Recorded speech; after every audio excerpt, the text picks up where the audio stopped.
Bom dia, boa tarde, boa noite, lideranças do Brasil. Podcast Bastidores da Vitória entrando no ar. Hoje vamos falar sobre a engenharia, profissão que se dedica a oferecer soluções práticas para problemas concretos. Com mais de 30 especialidades, o engenheiro está ligado a toda a tecnologia disponível em prol da humanidade. Eu sou Sérgio Zimmermann, arquiteto e consultor. Olá, me chamo Martina Rodrigues, sou advogada e consultora. Nosso convidado de hoje é engenheiro civil, pós-graduado, além de empresário, perito judicial, gestor de diversas empresas públicas, ex-presidente do Instituto Brasileiro de Avaliações e Perícias do Rio Grande do Sul, e, em especial, ex-presidente do Conselho Regional de Engenharia e Agronomia do Rio Grande do Sul, por 2 mandatos consecutivos. Bem-vindo ao programa, engenheiro Luiz Alcides Capuani. Muito obrigado pelo convite.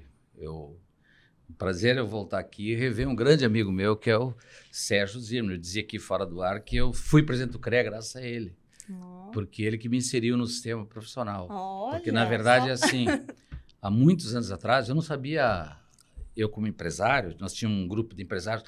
O conselho, ele é, na verdade, um cartório.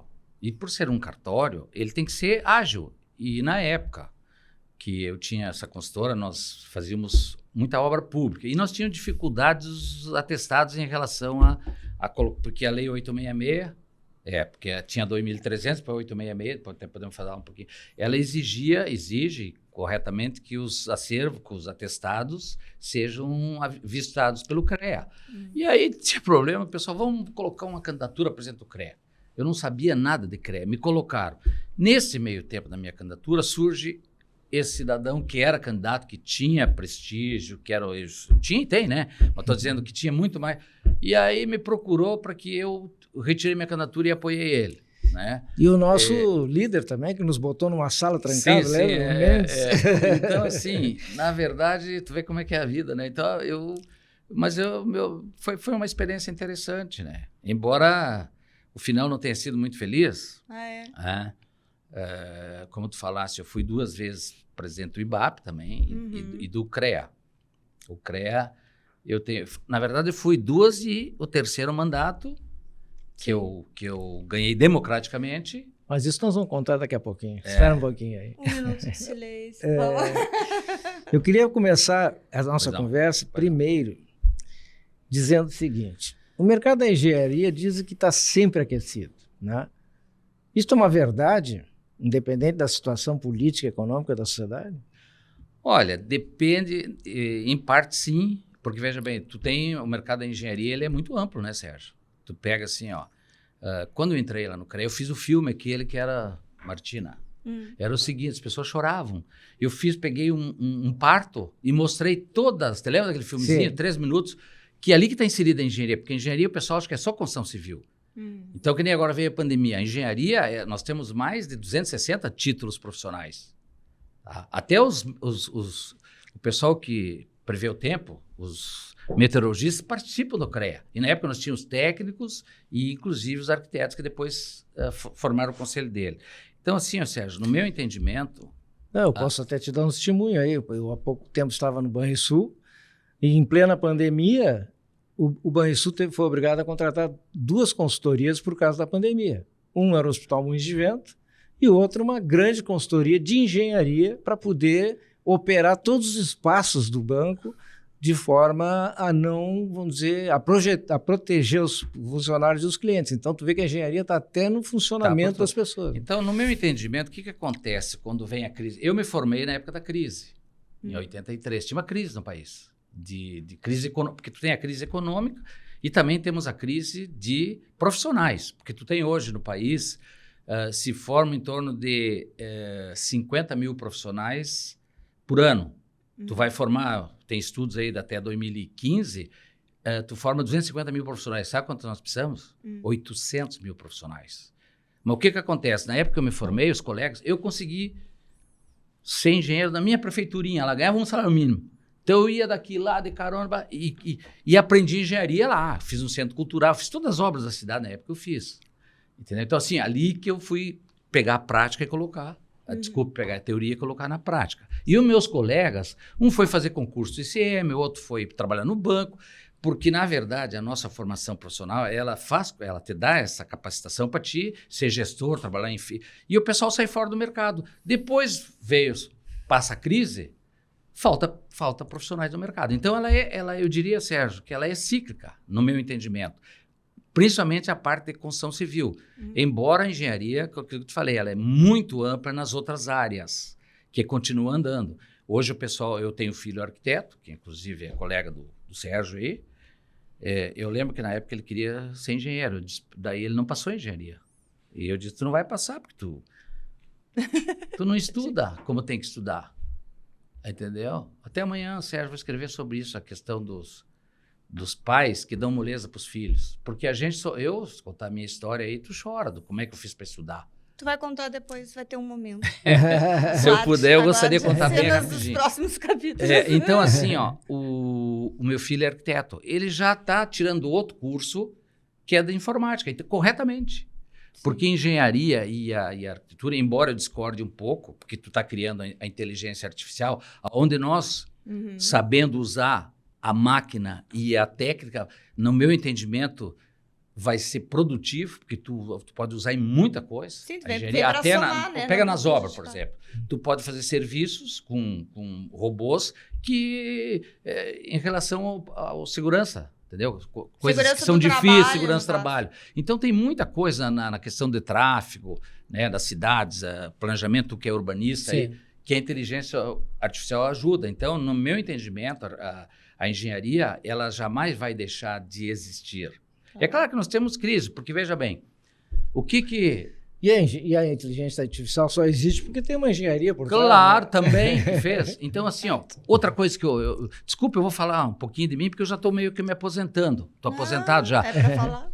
Porque eu entendo que nós temos que fomentar isso, porque formatura de engenharia não falava nada. Eu passava esse filme, eu fiz 3 filmes sobre a importância. Porque nem os pais, sabe, chegavam lá no dia da formatura, e eu ia nas formaturas e fazia questão, eu ia e falava. Porque, em tese, as universidades não deixavam, porque os presidentes mandavam os conselheiros falar.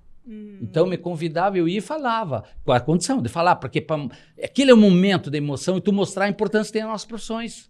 Entendesse? Porque os governos e, no meu entendimento, os conselhos têm que fomentar a importância das nossas profissões. Mostrar. A sociedade não sabe onde é que nós estamos inserindo. Nós fizemos um monte de coisas, entendeu? Isso lá em 2009, tu vê, Totão, que eu fui presidente, a primeira coisa eu fiz esse livro aqui, ó, que não custou nada pro CREA, nem pro CONFEA. Eu peguei tudo patrocinador. Aqui está a história da engenharia do Rio Grande do Sul. Olha só, E da arquitetura, daqui porque também. depois tu vai olhar, tu vai ficar... Câmera. Porque isso as pessoas têm que saber. Sim. E uma das frustrações que eu tenho da presença do CREA, eu fiz muita coisa, eu instituí a frota de veículos, tem coisas, inspetorias. Eu queria fazer um museu da engenharia. Por quê? Olha. Porque tem pessoas que estão indo embora e podem contar e trazer as coisas. E quando eu falo da engenharia, é da agronomia, porque também tem defasagem das outras profissões. Tudo. Aí tu imagina, tu pega as crianças da escola e leva eles lá a olhar, porque eles não sabem. Eu escolhi ser engenheiro, sabe por quê? Eu é do interior, tá? Depois que eu vou contar a minha história, tu vai chorar. Como é que comecei a trabalhar? Já chorei em várias histórias. Mas a minha tem inclusive um filme. Tu chora Vou me porque preparar. ela é triste e é também de obstinação e de empreendedorismo. Entende? Então, assim, ó, eu fiz esse filme que mostrava para as pessoas a importância da engenharia. Porque o meu pai não sabe. Por que eu fui ser engenheiro? Sabe por quê? Porque na minha cidade vizinha, porque na minha cidade não tinha nem colégio, não tinha como estudar. Eu ia contar a história, como é que é, tem coisas que eu não posso contar no ar. Tinha um engenheiro lá que era bem sucedido. Eu para mim sair daquele, eu não vou falar a palavra, daquele universo que eu queria sair, do meu mundinho lá, que eu morava, sertão, já ouviu falar? Sertão. Tu nem Sertão do sabe. Nordeste. Não, então, lá perto de Passo Fundo, quando nasceram. Então, assim, ó, me restava estudar. Eu nem sabia que era engenharia. Bom, como o cara era bem sucedido, eu vou fazer engenharia. Claro. Entendeu? Sim. Estudando em colégios. E eu fui o único cara que... Por isso que eu digo assim, ó, eu me considero um vencedor. Eu não estou aqui para me elogiar, mas sou um vencedor se eu te contar a minha história. Porque era assim, ó. Eu ia de ônibus de tarde, Sérgio, em Getúlio Vargas, E não tinha como voltar para casa. E não tinha dinheiro, não tinha nada, não tinha onde dormir. E como é que eu estudei? Os outros tudo desistiram, eu fiquei. Eu ia para uma boate lá que um delegado ia e eu fui agradecer ele, sabia? Eu fui lá em Espumoso um dia e agradeci. Eu estudei 1 ano que eu ia lá, mas se tu olhar, não existe mais. 5 quilômetros a pé, para ir lá na noite, um guri esperar ele ir lá para mim poder voltar para casa. Isso sabe o que me deu? Não denigra a imagem, me deu força para mim. Eu não cheguei onde cheguei de nada. Resiliência. Aí com 12 anos, comecei a trabalhar. Eu fui até caminhoneiro, as pessoas não acreditam, eu me aposentei agora. Ele tá invertendo a ordem do nosso programa. Não, Isso aí tem é problema. pergunta Eu vou pro contar fim. depois. É que eu vou puxando e daí eu vou ter... Tu pode me interromper e puxa para outro lado. Tá. Que Agora eu pergunto, tá? Isso, pessoal. Martina, as mulheres Pela têm ordem. privilégio para mim ainda. Sabe por quê? Eu digo, sabe quantas mulheres eu casei? Eu tive? De 7. Nossa, tu Agora tá tô igual na a última. Elizabeth Taylor, né? Eu tô na última, por favor. Tô há 25 É quase anos a agora. casa das 7 mulheres. É quase a casa. Então, assim, ó, se é uma coisa que eu respeito, é mulheres, porque tu acha que um homem que teve 7 mulheres, depois tu corta essa parte se tu quiser. Tu acha parte que boa, elas mas eu vou deixar. todas estão certas. As mulheres sempre estão certas. E Então, tem a eu mais respeito. certa, daí tu vai te separando até encontrar mais correta. Não, mas eu tô com uma hoje que eu não vou me separar, não, só se ela me largar. Fica quietinho, Tá, Capone. eu vou ficar quietinho, eu vou tomar uma água, tá? Toma uma aguinha. Conta pra nós, o que tu acha? A engenharia do Rio Grande do Sul é um reflexo da engenharia nacional ou ela é totalmente independente? Assim? A engenharia do Rio Grande do Sul é importante. Tanto é que eu fiz muita obra. Eu sou engenheiro de obras. E eu digo, às vezes, lá dentro do conselho pessoal, eu saí fora, Sérgio, 10 anos, voltei lá, as mesmas coisas, cara, que eu tinha sobre a placa da obra.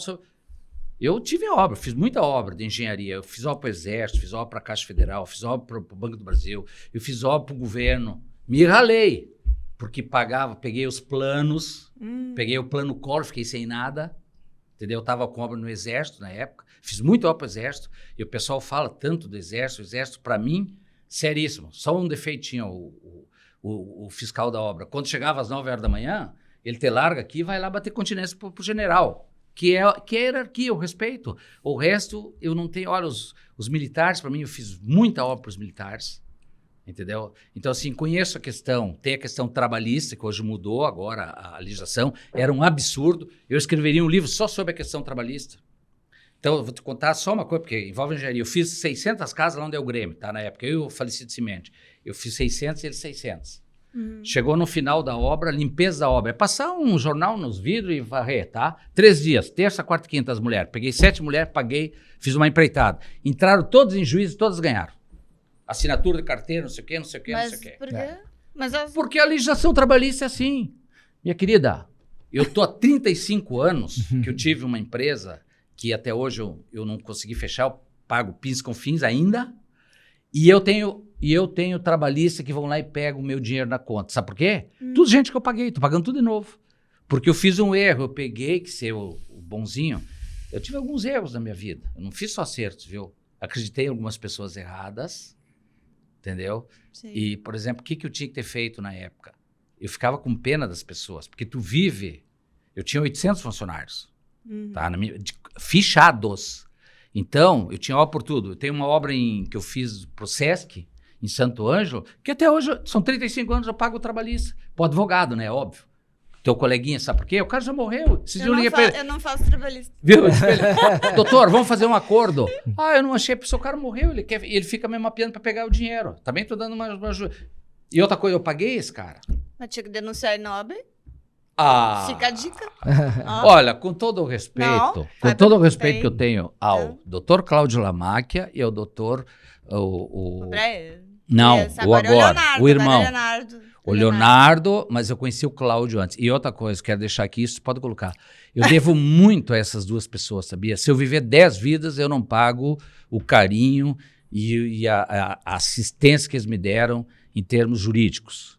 Então, assim, mas a OAB, para mim, não funcionou. Porque quando os advogados diziam que eu estava condenado e eu pegava um advogado CREA, que não tinha condenação e botaram lá em Brasília no meu processo, eu fui na OAB, não deu nada. Não dá nada. Assim como eu... Então vou falar do CREA. Falar do que eu conheço. Processo ético no CREA, eu botei um agora quanto o Garcia, quanto esse rapaz que teve aqui, o ex-presidente que me sucedeu, que eu botei ele lá na época, apoiei ele, né? Depois ele fez toda a ingratidão, mas a ingratidão também, sabe o que eu aprendi um pouquinho sobre gratidão, que eu gosto de ser grato, e sobre ingratidão. Ingratidão, na minha opinião, é um defeito de personalidade, né? A pessoa que agredir outra pessoa, ela é ingrata, né? Então, não dá nada. Eles vão lá e arquivam aqui, lá. Esse aqui sabe o que estou falando, ele não pode falar, mas eu posso. E eu sou conselheiro hoje e do CREA, retornei agora de novo, e falo lá, mas ninguém dá bola. Eles não dão bola porque, infelizmente, o sistema profissional, agora estou falando Confia-CREA, entendeu? É bem complicado. E por isso que eu também paguei um preço, porque no momento que tu tem um establishment, tu tem um... Quando tu te revolta, você contra, eu chegava conselheiro federal para mim, Capone, ou tu apoia o fulano, ou nós não aprovamos tuas contas. Digo, então não aprove. Não aprovar, depois aprovar. Mas estou dizendo, assim que funciona o sistema profissional. E eu, como sou de falar, e não tenho medo de falar, porque uma vez me disseram, em relação ao respeito à Polícia Federal, tenho o maior respeito, assim como o Judiciário, como o Ministério Público, mas tem coisas que não dá, né? Não dá. Por exemplo, vamos pegar o Judiciário. Vocês acham aí, quando tu falou da engenharia, que com a instabilidade jurídica que tem no país hoje, que alguém vai vir aqui a investir no Brasil? Ah, não, o Brasil está perdendo investimentos porque não tem segurança jurídica. O que acontece? A maioria quem defende o Estado grande acha que o governo tem que fazer obra, não sei o quê. Tem que fazer obra, não é só o governo. Tu tem a iniciativa privada e tu tem o investimento exterior que tem que vir aqui, que vem. Porque o Brasil é um país que tem tudo. Tem riqueza, onde tu mexer tem. As pessoas querem investir no Brasil. Mas com essa insegurança jurídica, no meu entendimento, poucas pessoas vêm investir. Eu sei, porque eu falo com o empresário todo dia. Os daqui estão com medo. E aí eu te falo o meu caso, então. Eu fui afastado do CREA. Eu sou uma pessoa, tu está aqui falando com uma pessoa, Martina, que ela foi condenada sem ser julgada. Tá? E agora não julgaram ainda. Eu ganhei uma eleição limpa. Disseram que eu tinha uma dívida de uma posse, inventaram umas mentiras, que era um imbróglio. Eu sou italiano. E o que aconteceu? Eu entrei com um processo em Brasília, me tiraram do cargo, até aí está tudo certo. Entrei com agravo, sabe quando é que julgaram? Entrei, julgaram agora uns 15 dias atrás. Até o Sérgio, se ele participa do grupo de estagiaria, eu coloquei lá. Mas sabe o que disseram no agravo? No agravo, tu que é advogado? Na decisão? Nada. Disseram que o objeto perdeu a... Como é que perdeu o objeto? Eu não estou condenado mas me tiraram do cargo na época. Então os profissionais perderam de ter um presidente como eu fui. Mas por que perdeu o objeto? Ficou 7 anos lá. É porque tem coisa que eu não posso falar no ar. Depois eu te conto por quê. Capone, o Google enumera 34 tipos de engenharia. No teu entender, existem algumas especialidades mais importantes que as outras? Que pergunta que ele me faz, né? Eu acho que, Sérgio, eu acho que a especialidade mais importante é que tu conhece. Entendeu? Por exemplo, se eu me especializo em determinada área, para mim essa é a mais importante. Entendeu? Porque, na verdade, o pessoal fica discutindo a atribuição, lá, continua a mesma briga aquela, se o arquiteto pode, não pode. Eu, inclusive, é o seguinte, eu fui um que briguei com os arquitetos quando saíram, porque é o seguinte, eles fizeram a lei e levaram, o arquiteto urbanismo sai hoje, ele tem atribuição para tudo, ele pode fazer ponte, não sei o quê, está na lei, nós não é na lei, eles vão através da resolução. O que acontece? Só que lá no artigo 26, se não me engano, diz o seguinte, que o CAU deve dar atribuição para ele, que é profissional, de acordo com a formação profissional, senão não tem por que ser conselho. Só que eles largam a minha moda Miguelão. Para não dizer que eu estou falando dos arquitetos, o CREA fez isso, a Câmara de Engenharia Civil, fiquei sabendo agora, depois que eu entrei lá, fez o decretão para civil pode tudo. A Câmara de Engenharia Civil do CREA instituiu o decretão. O decretão é o seguinte, porque antes da existir as engenharias, da Lei 594, essa 66, existiam os engenheiros que eles... Então, eu disse que o engenheiro civil pode fazer tudo, está errado. Eu posso fazer o que eu tenho capacitação. Claro. Tu entendeu? Sim. O que eu não tenho... Porque esse é o que os conselhos têm que fiscalizar é o seguinte, eu sou engenheiro civil, eu não posso fazer uma coisa de engenharia de agronomia. Sim. Entendeu? E agora tem engenharia, tem várias engenharias novas aí. Tem engenharia que eu acho que até passa 200 títulos, Sérgio. Então tem assim, mais de 34. Tem. Isso eu te garanto, mais de 150, 200 tem. Porque agora surgiu até de chip, engenharia de chip, tem geodésias aí, engenharias. Tá uma ramificação. Especificando cada vez mais, né? Isso é bom, né? Eu até acho que é bom. É que nem a questão do IAD, tal. Então, tem várias coisas que... Porque logo que surgiu... Eu vou indo puxando os assuntos, porque logo surgiu a questão dos cursos à distância. Eu sempre que eu era presidente do IBAP, professor Irani, né, saudoso Irani, nós montamos um curso através da online. E ele era um baita professor, faleceu já, mas caíram de pau em cima do IBAP. Porque, na época eu era presidente do CREA também. Eu, quando fui candidato, me perguntavam. E a gente, quando é candidato, a gente às vezes procura... ser mais elegante até na questão do IAD. O IAD tem coisa positiva e tem coisa negativa. Tu não vai fazer engenharia ou medicina, vou falar da minha área. Como é que eu vou fazer? Vou me formar em engenheiro sem ir num laboratório, sem ir numa obra. Porque eu, quando me formei, eu fui lá para o interior, eu tinha que marcar obra, era com uma mangueira. Mas que bom que eu tinha que fazer isso. Entendeu? Hoje tu tem o teodolito que... eu nem sei mais coisas que tem hoje, assim, de coisa. Então, assim, na verdade, tu tens que se adaptar à nova realidade. Eu não mais, tá? Porque me aposentei, depois que eu te digo, porque eu trabalhei desde os 14 anos. Espera só um minutinho. Vamos receber aqui no programa a nossa Pizza Salve Taste Food, a nossa parceira. Ô, Sérgio, vamos ter que fazer o seguinte, viu? Tá sendo bem tratado, né, Capone? Mas me convide de novo que eu venho. Só que eu falo bastante e como bastante, viu? Tem estoque bastante. Tem a salgada. Eu vou te dizer uma coisa. Tem a doce. Que eu não posso falar, mas de todos nós, o mais sábio, aqui ela é ela que é sábia. Enquanto o Capuani come mais um pedacinho de pizza. E tá boa essa pizza, viu? Eu vou comprar, porque eu adorei esse. Guarda o nome, Sálvia. Sálvia. Eu me lembro do chá que meu pai tomava muito. Então tá. Vou mandar um abraço, então, especial para nossa audiência. O Josias de Salvador, Bahia. A Glória, aqui de Porto Alegre, o Elvio, de São Sebastião, São Paulo, e Eduardo, de Niterói, Rio de Janeiro.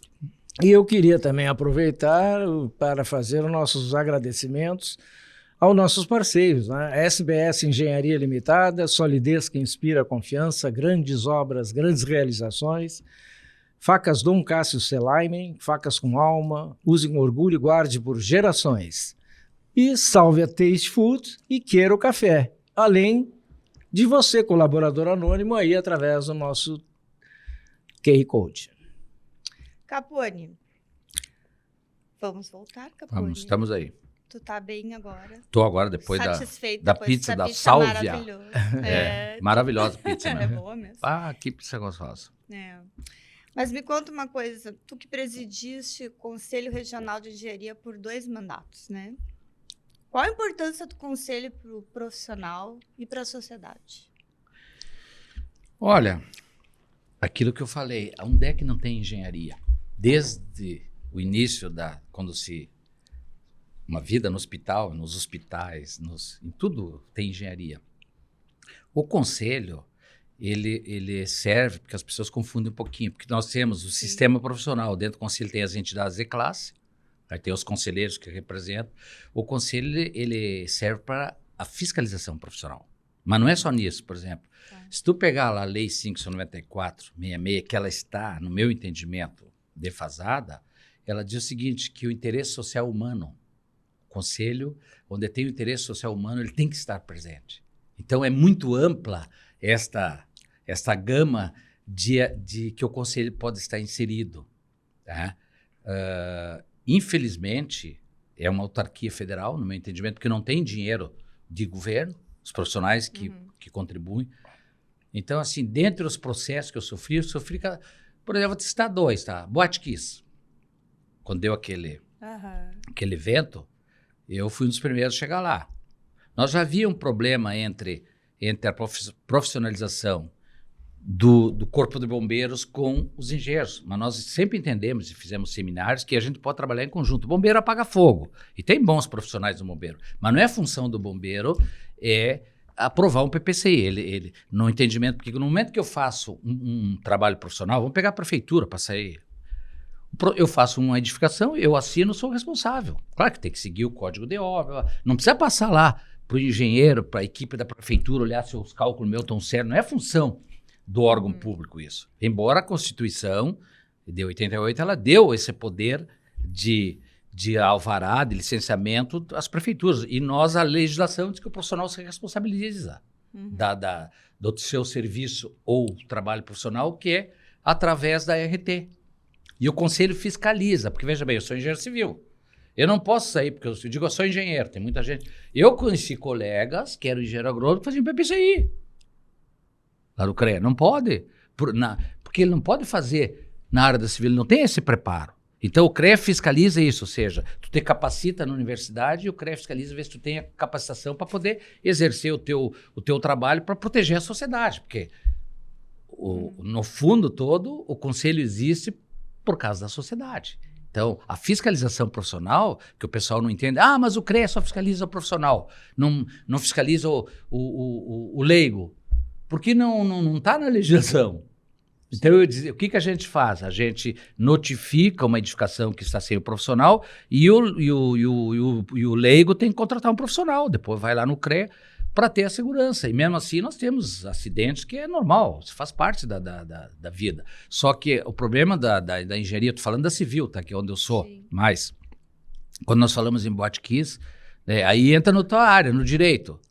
Então quando eu falo que nós temos um problema no país, que todo mundo sabe isso, que é de uma justiça que ela é lenta, ela é uma justiça que não dá garantias sociais, porque hoje nesse imbróglio todo não se obedece mais, não tem mais o direito à defesa, tem muitas coisas que estão passando por cima, no meu entendimento, a Constituição. Né? E tu há de concordar comigo. Então, o CREA ele tem esse papel. E também seria para julgar os profissionais. Ou seja, se eu cometo um processo antiético, teria que ser julgado. Infelizmente, isso não acontece. Eu disse agora quando voltei lá no conselho como conselheiro. Sabe quantos... Vou falar no Brasil, tá? Tu sabe quantos profissionais... Por isso, quando eu falei na OAB, ela é mais firme nesse particular. Do CREA, perderam o título por questões de profissão? Nenhum. Eu vou repetir, nenhum. Teve um que perdeu o título porque ele matou um colega. Lá no Nordeste, há pouco tempo. O resto, nunca. Aqui no Rio Grande do Sul, não tem nenhum na história que tenha perdido o título. Por quê? Pode dizer, mas então o conselho não serve para nada. Serve. Porque a legislação, ela é antiquada. A legislação diz o seguinte, primeiro eu tenho que notificar o profissional. O profissional tem direito à defesa. Depois eu tenho que dar, o primeiro é uma sanção. E depois, lá no final, que tu vai caçar carteira. Esse processo leva mais 10, 15, 20 anos. Entre tu recorrer à Câmara, ao plenário do CREA, ao Conselho Federal. Então, é uma legislação que está... E sabe quando é que vai mudar?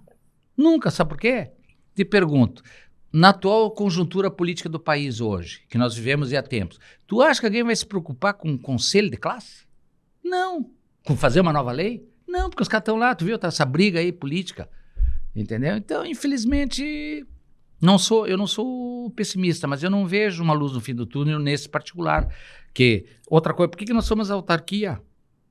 Aí tu responde processo na Polícia Federal, no Ministério Público Federal, no CONFE, Cara, tem 10 órgãos que te fiscalizam para te prejudicar, entendeu? E não pego quem realmente tem que pegar. Ficam incomodando, entendeu? É Tribunal de Contas da União, não sei o quê, é Ministério Público Federal, é Polícia Federal. Eu respondo processo por tudo, por bobagem, entendeu? Já vasculharam aconteceram minhas contas e tal, mas dá desgaste. E, como na política é assim, as pessoas, quando tu começa a ter luz, eles começam a tentar te derrubar. Começa pelo Facebook. É aquela velha máxima que diz assim, vocês mesmos sabem o que é isso, né? Quanto mais vocês vão crescer, mais vão tentar derrubar. É a história da cobra e do vagalume. Por que tu quer me comer? Porque tu tem luz. Tu não é da cadeia alimentar. Então, eu sofri todos esses processos e que eu sofri, inclusive a nível federal, porque eu chegava lá numa reunião do Conselho Federal e quando estava certo, eu dizia que estava certo, estava errado, dizia que estava errado. Tu vai dizer, mas por que tu fez isso? Porque é da minha índole. Eu não vou deixar agora, depois de tantos anos que eu vivi, porque eu fui uma pessoa que foi bem mais acreditei bem mais na... Quando eu entrei no conselho, eu acreditava em muito. Depois eu vi, tu tem corporações. Sabe, eu vou te dizer um negócio. Tu é advogada, tá? Tu acredita que no CREA, e vou dizer uma coisa que eu briguei contra, não no CREA e no Estado também. Uhum. No CREA, os advogados, em tese, lá tem uns que ganham 40 mil. Vão me processar? Eu tô falando em tese. E mais, aí, a sucumbência. 20% de sucumbência. Quer dizer, o cara ganha 40. Eu digo, não pago. Não paguei. É concursado? Esse teu Concursado. Tá? Mas tu vai dizer no CREA? Não é no CREA, porque vocês, advogados, são mais espertos que os engenheiros. Fizeram a lei. Lá no Porto é a mesma coisa. A ANTAC dava uma multa lá eu fui diretor do Portos, de 2, 3 milhões. O processo... Aí o advogado lá, não sei o quê, os advogados... Perdi a ação 2 milhões... 20% quanto é que é? Tu que faz a conta, eu não vou fazer. Eles ganharam. E ganham até hoje. Tu que é engenheiro civil, tu que tem que fazer a conta. Eu não quero fazer essa A conta. gente no processo, a gente Eu não diz quero assim, fazer essa conta, sabe por quê? contador. Aí eu te digo assim, ó, a maioria dos colegas, e os caras acham que é pouco, mas só que assim, aí tu entra aí tu muda teu foco de vida. Que eu mudei. Eu mudei, sabe, quando eu fiz 40 anos, que eu fui fazer o Caminho de Santiago. Porque eu tinha essa empresa, 800 funcionários, eu era poderoso. Esse aqui, não sei se conhecia a minha empresa, todos os governadores passaram dentro da minha empresa. Eu fazia, e para não dizer outras coisas, né? A gente fazia muitos jantares na minha empresa, eu tinha um local lá. Então, assim, depois eu vi, sabe o quê? Que quando é um toma lá da cá, entendeu? Então, é muito difícil isso. Então, e difícil te desmaterializar, porque o mundo hoje ele é feito... Eu não vou dizer que é todos. A própria condição humana, se tu chegar, vai levar uma mulher, tu precisa de dinheiro, não sou contra dinheiro, mas não tu te vender. O Musk disse agora, tu viu, que dignidade não se vende. Eu gostei da frase dele, não sei se é verdade, mas é uma frase verdadeira. Então, mas isso é depois que tu adquire um certo patamar. Não que eu tenha adquirido. O que eu aprendi com o Caminho de Santiago? Que eu fiz com 40 anos. Que daí eu me desmaterializei, que eu voltei depois e uso até hoje a cruz aqui, que é a cruz do caminho. Tá? Isso aí é a cruz do caminho. Eu aprendi lá a dar valor para uma pedra. Entendeu? Sabe Pra por quê? quê? Pra Eu tava cansado caminhando. caminhando. Na cabeça de alguém, Eu tava cansado caminhando lá, tinha uma pedra, eu sentava na pedra. Eu ficava olhando o passarinho cantar, tu vê que é importante uma pedra. Quando é que dá valor para uma pedra? Tô aqui numa cadeira confortável. Isso aqui eu joguei fora, celular não usei, joga fora, porque tudo pesa na vida. E assim como a gente carrega muitas coisas, aí entra a analogia que a gente tem que ir descartando na vida. Que a gente vai carregando, eu chamo os micos. Ou seja, eu mesmo carreguei quantas pessoas na minha vida e que eu tenho que ir descartando. Então tu tem que ir aprendendo. E tu vai morrer e não aprende. Quando tu terminou o caminho, a lição que eu trouxe é o seguinte, é que nem o caminho é vida, tá? Por isso que o meu caminho é um, o teu é outro e o dele é outro. Não adianta querer, vamos fazer o caminho, todo mundo ia fazer. Cada um tem a sua vida, o seu caminho. Quando tu aprendeu, terminou. E a vida é assim, quando tu aprender, terminou. Eu vejo assim. Mas faz parte. Gostei. Sim. Gostou? Gostei. Hoje eu disse pro meu filho, eu liguei para ele. Tem um peregrino aqui nos dando aula, adorei isso aqui. Não, o caminho... Quando terminou o caminho... Foi uma coisa muito interessante na minha vida. E tem histórias, assim, se um dia podemos fazer um programa só sobre o Caminho de Santiago. Eu trago minhas... É interessante, porque eu trago minhas passagens. Eu ia escrever um livro, depois não escrevi. Todo mundo diz, por que eu não escrevo um livro? Seria bom que todo mundo fizesse, né? O caminho. Não, o caminho é o seguinte, então, são duas pessoas. Então, eu antes do caminho... Tá desafiado já um próximo programa, nós vamos falar sobre o Caminho de Santiago. Esse é fantástico, vocês vão adorar. E eu diria que todo mundo teria que fazer. Esse caminho religioso, os outros tu ainda não fez. Eu fiz porque é o seguinte... Tem outros, né? Não, tem vários caminhos. Não, mas é assim, é que daí também tu não pode pirar na... Porque a vida é que nem tu começa a ganhar dinheiro, quer mais, tu começa não sei o que quer mais, começa a beber, quer mais, começa a... Tu tem que ter um equilíbrio. Eu voltei, eu não falava. Tu não me conheceu? Eu rapei o cabelo, voltei e ficava quieto. Me falavam, quer falar sobre o caminho? Eu pegava um avião, ia pra São Paulo e Rio falar com os caras que eu fiz o caminho lá, que eu me encontrei. Porque tu cria um mundo... Diferente. E tu tem que cuidar isso aí. Tinha um rapaz de Carazinho que ele largou tudo. Eu conheci, eu tenho histórias, eu vou contar no outro programa. Sim. É fantástico o Caminho de Santiago. Para mim foi legal. Tem mais de um caminho religioso, porque eu li um livro e digo, é isso que eu quero. Aí dizia que eu tava louco. Porque eu sou do interior e graças a Deus, depois quando tu me perguntar sobre como é que é a minha vida, que eu gostaria, eu tive um posto de gasolina lá no interior. Que eu construí sem nem um centavo. Depois então, um dia eu conto... Então, um minuto de silêncio. Vai, pergunta outra. Pergunta outra coisa. Ele vai voltar. Não, mas tô dizendo que dia que eu tava louco porque eu ia fazer o caminho. E aí começa a vir coisas para ti, porque o mundo espiritual, que eu acredito, Te que manda recados. ele é parecido com o mundo material. Uhum. Tá? É muito parecido. Então, o que aconteceu? Eu vim assim para mim ganhar. Os caras diziam, mas tu não quer ganhar 50 mil? Eu digo, vou caminhar. Vocês achavam que tava louco. Não tava louco coisa nenhuma, porque eu tinha... Senão não ia. Porque ele quer te puxar para trás para ti não ir lá. Entendeu? Entendi. Então, falando agora em Deus, que depois eu vou... Hoje, casualmente, foi porque eu vim aqui, me mandaram um negócio. Daquele louquinho Enéas, que ele não tinha nada de louco, o cara extremamente... Maravilhoso. Perguntaram para ele Enéas. se ele acreditava em Deus. Aí ele foi, pá, que eu estudei, que aquele estudou, só passei a vida estudando isso aqui. Ele chega à conclusão que tem Deus, porque seja como tu quiser, porque tudo é tão perfeito, ele diz ali, o cara é maluquinho total. Casualmente, ele é amigo do meu médico, cardiologista. Ele disse isso. Cara, o Enéas, o cara mais inteligente que eu conheci. Eu acreditava, então não é assim, porque eu tenho uns amigos, eu tenho vários amigos, comunistas lá eu tenho um de Fortaleza que ele fica meio... Por isso que eu cuido do que eu escrevo de manhã.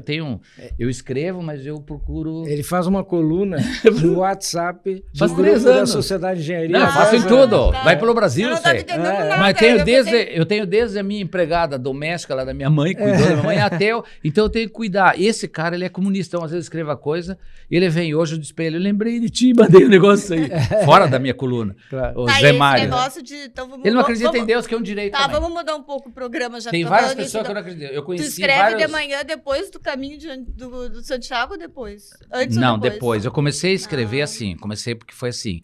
Quando eu concorri, depois que eu me elegi, eu sempre tive dificuldade de escrever. Tá? Por isso que eu digo, tu tem que sofrer para conseguir as coisas. Então eu tinha dificuldade até de falar em público, porque eu fui em engenharia, e eu fui estudando e olhando e comecei, e eu acho que isso é dom, né? Eu falo bem em público, eu tenho um domínio de público. O Damasceno, na época, disse, pô, o Capone tem domínio de público. E eu comecei a fazer discursos que eu estudava e falava para mim, porque para mim representar uma instituição do tamanho do CREA, eu tenho que ser um cara que tem que conhecer os temas quando eu me convidava para os assuntos. E depois nessa outra eleição que eu ganhei, eu fazia todo dia um post e botava minhas propostas. Que daí que aconteceu isso aí, tudo que eu te contei, que eu fui afastado, que depois a gente pode falar se quiser sobre isso aí, mas não gosto muito de falar sobre isso. E daí eu digo, bom, porque para mim desestressar também, eu tenho que fazer alguma coisa. Entendeu? Eu tenho hoje, atualmente eu tenho 2 assessorias e estou aposentado por tempo de contribuição, porque eu comecei a trabalhar com 14 anos. Mas depois tem toda uma história, porque na minha vida nada foi fácil. Queimou a casa dos meus pais, queimou tudo. Depois eu conto isso, se tu quiser. Certo. E aí eu não tinha nada. Provei, fiquei 10 anos em juízo. Eu não trouxe Kleenex 10 hoje anos, eu pra fui... chorar, vai As voltar. pessoas não acreditam, eu fui caminhoneiro. Olha Eu só. posso falar, claro, fui caminhoneiro. Porque meu pai sempre... Então assim, eu tenho história que tu não tem... E aí, quando eu entrei em juízo, Sérgio, levou 8 anos, 10 anos minha ação. Agora saiu. Eu fiz 65. Aí me aposentava por idade. Daqui a pouco eu me ligo ao advogado. Ficou 10 anos, saiu a atuação. E eu provei tudo. Tudo eu tenho documento. Carteira, Eu consegui documento. recibo de frete, porque queimou na minha casa tudo. Negócio NPE, eu fui juntando. Sobrou tempo, porque eu já podia me aposentar com 50 anos, porque eu recolhia desde Bem os 14. Desde os 14. Eu recolhia e trabalhava desde os 14. E te digo uma coisa, não me considero nada trabalhador, hein? Bem pelo contrário. Eu sou um cara mais esperto que trabalhador. Mas eu não fugia do trabalho. Isso me deu vontade. Quando eu estava no caminho, depois que eu fiz o caminho, quando eu voltei, aí eu digo, bom, quando eu passei todas aquelas dificuldades, pouco saí do conselho, eu dizia, mas se eu fiz o caminho de Santiago e não desisti, que aquilo o cara tem que ser louco Fizeste a pé? persistente. É. Quantos dias tu levaste? Porque eu levei 28 dias. Foi Porque rápido era assim, ó, até, né? eu tive casos lá que eu fiquei doente, me botaram... Esse eu vou contar depois. Mas isso é para um Tá. outro programa. Para outro programa. E vale a pena, porque tem histórias lá do caminho que tu vai... Capuane, Vamos lá. Falar sobre engenharia, né? O programa de hoje é engenharia, tá, gente? Ele tá um pouquinho Vamos lá, Sérgio. diferente.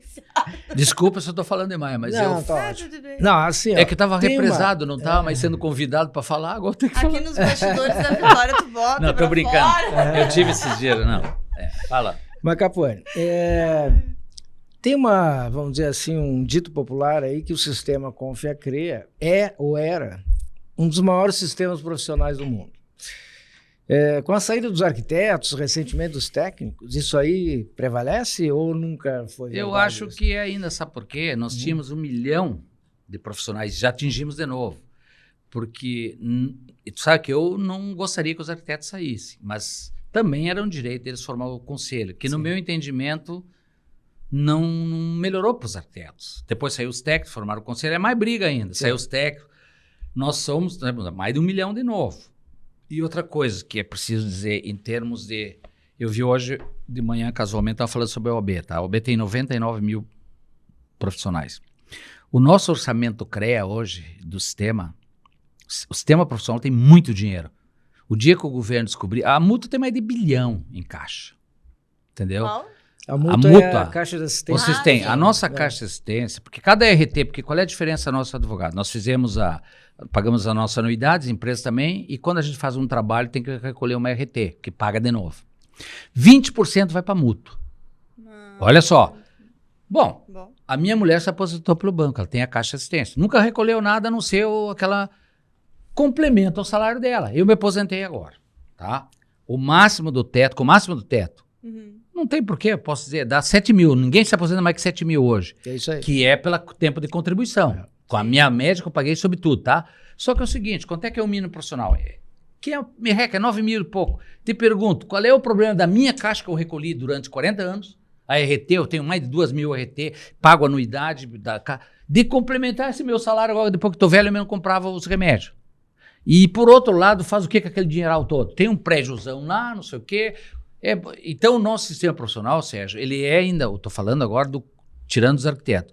Os arquitetos, eu não sei, porque eles não têm a caixa profissional. Eu tenho porque eu sou antigo. Viu? Ele é antigo, ficou lá. Ficou lá na mútua. Ele é da época do Então, os arquitetos fizeram uma coisas boas no sistema deles. Eles pegaram os erros do nosso sistema profissional e limparam, né? E colocaram as atribuições tudo em lei, que a nossa não é em lei.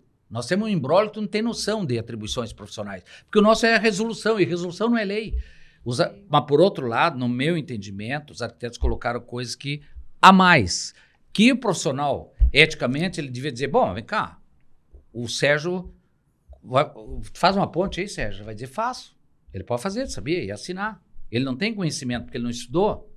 Nem eu hoje, porque na verdade assim, tu tem forma, eu fiz cadeiras de pontes e tal, só que assim, depois tu vai te especializando em alguma coisa, que nem a medicina, Claro. né? Tu vai pegando, tem coisas hoje que eu, por exemplo, cálculo estrutural, eu fiz quando me formei, fiz centro cultural, hoje eu não você me pergunta, cálculo, não, só um pouquinho, né? Nem sei mais, tem que estudar, aí não vale a pena, porque tu parou de fazer. Entendeu? Então, o que tu tá no dia a dia? Eu mesmo hoje, tá? Eu me aposentei e tenho 2 assessorias. E não tem a ver mais muito com engenharia. Então, eu já sou um engenheiro desatualizado. Sou bem sincero. Se me perguntar o saco de cimento... Antes eu olhava uma obra, quando tinha consultor, eu pegava a obra, o meu sócio lá que orçava, logo surgiu o sistema PIN, aquelas coisas, eu olhava tanto, 800 mil. O cara, eu ficava lá dias no computador, pá! Porque tu vai pegando a experiência, tá? E hoje o problema dos jovens, no meu entendimento, para mim, o que foi bom na minha vida? Eu venho debaixo da camada, tive experiência, porque fazer obra não é só conhecimento profissional, sabia? Tu tem que ter conhecimento de gestão de pessoas e outra coisa, liderança de uma obra. Eu fiz uma obra no Exército, lá em Bento, o cara chegou lá, porque eu atrasei, peguei na época tu levava os envelopes, tá? Dinheiro. Eu atrasei um pouco, tinha 150 funcionários, o cara chegou, queria me botar todo mundo contra, o Zarigó. Sim. Eu já fui em cima dele e mandei prender, tirei, porque o exército, isso é bom. Então, isso é gerenciado. Tu vai dizer, mas tu é louco? Não, porque senão eles tomam conta. Eu botei um engenheirinho lá, sabe o que ele fez? Ele pegou uma madeira e começou a botar os ferros. Eu digo, o que ele tá fazendo? Para mim poder saber a bitola dos ferros. Eu digo, tu acabou de te matar. Porque os arigó são malandro, entendeu? Arigó de obra, que a gente chama no jargão, ele depois pega um engenheiro sem formado que só tem teoria, não foi na prática, isso eu aprendi lá fora, tá? E como eu sempre fui muito no interior, eu cheguei lá a fazer um centro cultural. Aí o cara chegou para mim e começou, porque eles querem pegar o engenheiro Eu só perguntei para ele, o concreto resiste mais à tração ou à compressão? Porque os coitados, eles não têm a teoria, eles conhecem e fazem errado 20 anos. Ele não sabia. Se o cara não sabe se o concreto resiste mais à tração ou à compressão, eu dei uma aula para ele. Daí, depois ficamos amigos, eu ajudei ele e ele saiu um baita, já morreu. Era um excelente profissional, então nós fizemos uma conjugação de conhecimentos entre a minha teoria e a prática, só que a maioria dos engenheiros não gostam de passar o conhecimento. Para que eu vim no mundo? O que adianta eu ter conhecimento? Quando eu morro, o que eu levo? Não. Talvez não leve nada, né? Então, tu tem que passar, na minha opinião, passar o conhecimento para as pessoas, fazer, aí entramos no outro seara, tu tem que fazer alguma coisa, deixar um legado nesse mundo. Eu acho que eu deixei um legado, da saída onde eu saí. E o que eu consegui, eu tenho um legado. Por onde eu passei, eu deixei boas coisas. Sociedade de engenharia, bons amigos, eu tive na diretoria de porte, eu tive no IBAP, eu tive em vários órgãos que eu passei, até no DMLU, eu fui diretor do DMLU. Entendeu? E nunca fui afastado por qualquer coisa que tenha assim, de desvio de qualquer coisa. Que é normal. Porque hoje também um dos problemas, Sérgio, da engenharia é o seguinte, o pessoal está com medo. Ninguém quer assinar mais nada. Entendeu? Sim. Porque é que nem o seguinte, tu acha que se eu tivesse o conhecimento que eu tenho hoje quando eu entrei no CREA, eu não sabia que é só o gestor que é responsável por tudo. O advogado vem lá, presidente, aqui, vou te dar parecer, aí todo mundo assina junto. E se tiver tudo errado, é tu que paga sozinho. Que graça é essa? É isso aí. E se tu não fizer o que ele quiser, tem mais uma aí que tu te rala, porque tu desobedeceu. Aí quando tu te defendes, vem cá, meu advogado deu parecer que é pra mim fazer tal coisa. Te condeno igual. E se tu não tinha o parecer, é pior. Tu sabe, tu foi gestor público. É verdade. Então, É verdade. é difícil. É complicado, né? Daqui a pouco a gente fica sem gestor, né? E aí na tua área também, tu pega aí meninas com 24, 26 anos, são juízas, não sabem o mínimo da vida ali fora. Só estudaram. Aí chega, tu nota que eles não têm... E Flexibilidade. não lê o processo. Tem né? processo que eles não lê. Aqueles assessores lê e o juiz dá uma olhadinha lá. E aí é o seguinte, não te deixam falar. Porque aqui estão me deixando falar. Tu chega lá no juiz, tu tem que ficar quieto. Aí um tá mentindo porque os testemunhas é a prostituta das provas. Por exemplo, esse meu processo que eu me aposentei, tá? Eu lá sentado, escuta bem, e a juíza perguntou até a cor do caminhão, que ela achou como é que esse cara é engenheiro e foi caminhoneiro. E o cara que é do posto sabia, disse direitinho. Tinha o documento do caminhão, tinha as horas de frete, tinha minha carteira de motorista. Para mim, ela não perguntou nada, nenhuma pergunta. Eu digo, doutora... Só não, nada. Só para os outros lá, os testemunhos. Eu gostaria de falar. Ela não falou nada. Não falou. Eu gostaria de dizer, olha, eu sou um vencedor, porque enquanto os caras carregavam e descarregavam, eu pegava meu livrinho e ficava estudando. Os caras, pam. Entende? E eu estudando, e eu estudando dia e noite, e eu estudando embaixo das árvores, que eu disse pro meu filho, tu não vai passar no vestibular, porque tu não estuda. Ele achou que estudar é estudar no Anchieta, estudar não sei onde que eu pagava. Entendeu? Não, estudar é ralar. É ralar. Senão tu não chega. E mesmo assim, eu volto a dizer, eu não sou grande coisa esse particular de trabalho. A geração nem trabalha nem estuda. Puxa esse microfone mais pra eu sou italiano. Tá, ó, Capone, ó, olha pra mim. Tá bom, vou te fazer uma pergunta agora. Tá. Faz uma pergunta. Esse Capone é uma figura, né? A gente tá falando muito de sustentabilidade, né? A engenharia tá convivendo bem com isso, com a sustentabilidade, tá adequada à sustentabilidade? Olha, quando eu me formei, em 83, o engenheiro, ele era formado, não tinha essa questão muito meio ambiente, pouca coisa. Se tu pegar hoje, há uma preocupação dos profissionais, mesmo depois, durante a minha carreira profissional, eu acho que tem uma preocupação, sim, com a sustentabilidade. Mas isso aí nós não podemos também, porque o lucro, e a gente não pode também, porque nós temos um país capitalista, tem colegas e outras empresas que pelo lucro fazem tudo, né? Entendeu? Então, assim, isso que tá... Mas eu acho que de uns anos para cá a sustentabilidade está bem... O pessoal se preocupa, sim. Eu diria que sim. Então, eu vejo assim, ó, por isso que tem que começar... Minha avó que dizia de pequenininho que torce o pepino, começar nas escolas a ensinar. Uma vez eu fiz um projeto e respondi processo do Ministério Público. O que eu fazia? Eu peguei, ia nas escolas pobres, ensinar, ia lá falar para as crianças, o que era assim? Chegava lá, quem é que é ser engenheiro? Ninguém, só jogador de futebol, polícia. Pagodeiro. Aí teve um que fez assim, ó, escuta bem, levantou o dedinho. Nunca me esqueço. Eu digo, tá, então é o seguinte, eu vou te pagar o estudo. Eu comprei livro, paguei estudo, até que eu pude que eu fiquei.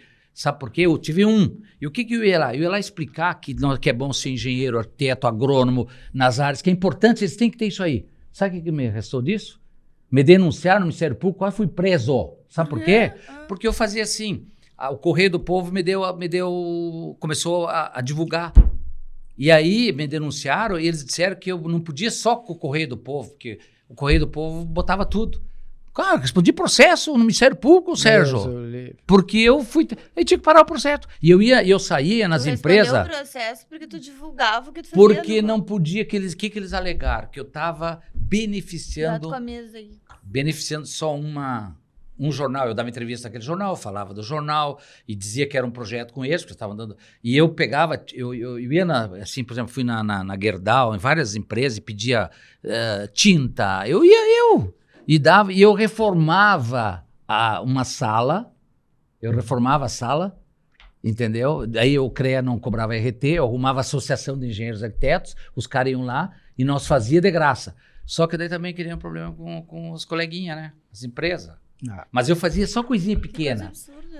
Coisa absurda. Coisa absurda. Aí desisti do processo. Projeto. É que nem a Botkiss. Nós fizemos um laudo para mim poder falar, porque vem a imprensa do mundo. O que eu fiz? Porque o CREA não faz laudo. Eu reuni as entidades, fizemos para saber o que houve lá e para poder falar sem falar boca fora. Sim. Coisa errada. Me denunciaram no Ministério Público, porque não é papel do Conselho fazer esse tipo de trabalho. Sim. Só que nós fizemos um parecer técnico, não foi um laudo. Eu mesmo falei laudo. Eu provei que o laudo é uma coisa e o parecer é outra. O laudo ele é conclusivo, parecer não, parecer... Opinativo. Viu? Sabe mais que eu. Não, é que e aí processaram o CREA lá no... Processaram a mim. Eu tive que ir lá no Ministério Público, levei isso aqui de documento para me defender. Que bárbaro. Eu tenho história, eu tinha que escrever um livro mesmo sobre a passagem no conselho. Tudo aquele... Mas eu fui denunciado desde a minha posse. O primeiro dia que eu entrei no CREA foi denunciado, que é isso tudo que eu respondo até hoje. Aí tu vai dizer, mas como que tu foi? Sempre fizeram posse no Plaza São Rafael, na Sujipa, gastaram o dobro que eu gastei, sabe por quê? Porque eu inventei de ser diferente. Bom, pra quê? Mas é que eu não posso ter um discurso e uma prática diferente. Eu dizia que nós tínhamos que mostrar para a sociedade a importância do conselho. Minha posse foi na Assembleia Legislativa, lotada, para mostrar que era o CREA, e lá no Porto, que era o mais barato no Porto, lá foi um negócio bacana. E peguei o Hermes lá, me denunciou e me condenaram. Por acaso, a posse mais barata é a história do CREA. E aí, se tu te assina no Ministério Público, no tribunal, vem cá. Mas não denunciaram o outro. Mas sempre fizeram. Não, mas o outro não interessa. O que interessa é que tu não podia ter dado o sanduichinho lá, que nem tu me deu aqui. Um pouquinho mais, deu 35 mil. E mais, estou pagando hoje. Religiosamente eu pago. Sabia? Eu pago a posse do CREA sozinho. E eu tinha uma vez, eu pensei, fazer uma... Porque todo mundo foi lá, bebeu e comeu, inclusive o cidadão. Aquele que você fala. E aí o seguinte, eu tô pagando sozinho, não é correto. Tinha que fazer como é que é uma vaquinha aí, mas daí hoje não arruma mais ninguém, né? Capuane, tu andou desde a nossa início da nossa conversa, tu já pincelou isso várias vezes e me surgiu aqui uma curiosidade aí. Então eu vou te fazer uma pergunta direta, assim, para tu contar para nós.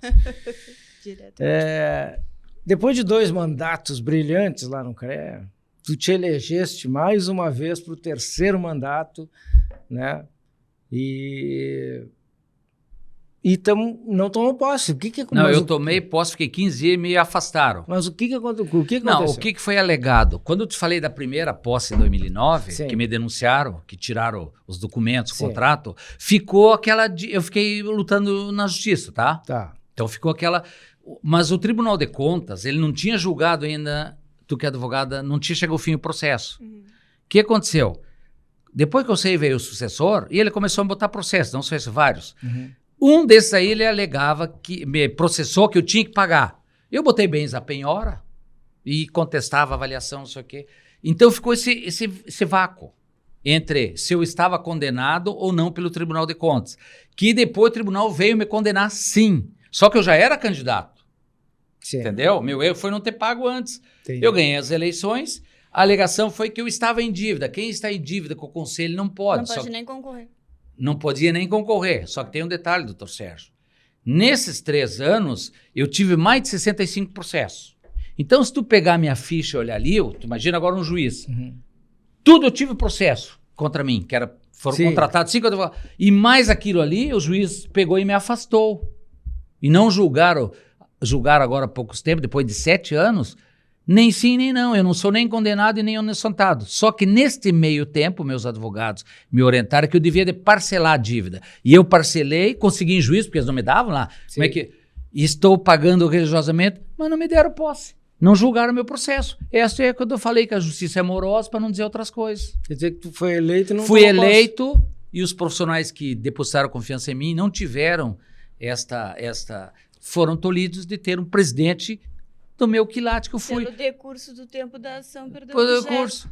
Perdeu o objeto, claro, porque daí passou 7 anos, agora decidiram esses dias perda do objeto, e mais até. Eu não fui consultado, o Confé foi lá e pediu a perda do objeto agora. Entendeu? Eu achava que eu, como réu, teria que ter sido consultado. Diz que nesse caso, quando é gravo, não. Tá. Se satisfiz ou não?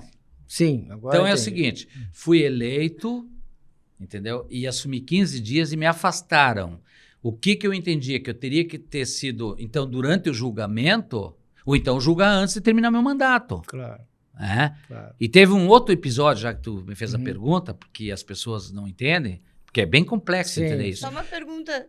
Quando tu foste afastado, teu vice assumiu? no teu lugar? Assumiu daí, claro, daí tem Sim. os interesses, né? Aí fizeram um imbróglio lá, botaram o Gustavo, não sei o quê, todo mundo tentando furar meus olhos, né? E ficou uma outra mulher lá, Alice, aquela, e ficaram 3 anos e botavam os advogados lá a dizer que eu estava condenado, entendeu?